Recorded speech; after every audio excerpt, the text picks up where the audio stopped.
po kayo, pero Nay maraming salamat sa iyo dahil kami nabibigyan ng pag-asa. Alam nyo, yun yung naramdaman ko ngayon eh. Kahit na may pinagdadaanan tayo mga sakit, laging may pag-asa. Tama po ba? Basta dasal lang po at sabi mo marami pa rin tumutulong. Itong Kasuso Foundation, marami rin talagang katulungan. Ilang taon na ba ito? 2001, 2007 ako pumasok eh. Mahigit 20 taon na akong tumutulong. At I'm sure marami na akong nakapag-graduate. Ibig sabihin, may marami rin gumaling.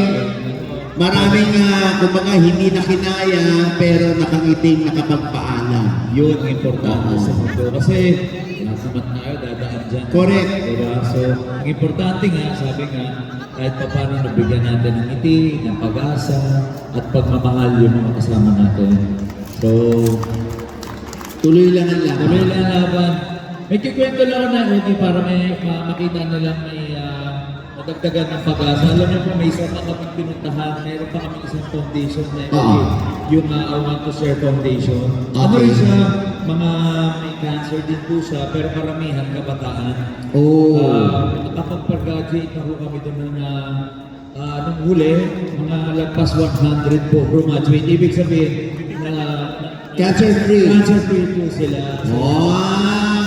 Dito rin marami kami mga survivors. Mabigyan mo kayo ng idea rin at konting pag-asa dahil hanggang anong iniisip mo, pinaniniwalaan mo, nilalagay mo sa loob, sa puso mo, dinadasal mo.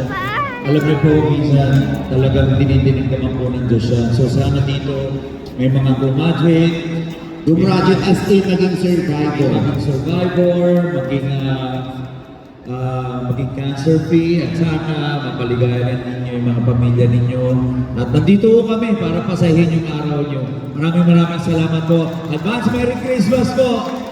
Mahal po namin kayo. Maraming salamat. Okay, syempre, ano ba, meron ka bang gustong sabihin or isurpresa or i-reveal sa kanila?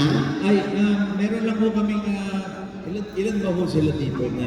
Actually, sila umabot na ng 800 yung pasyente. Pero yung naririto ay almost 600. 550 yung nandito kasi yung iba hindi na kinayang bumiyahe.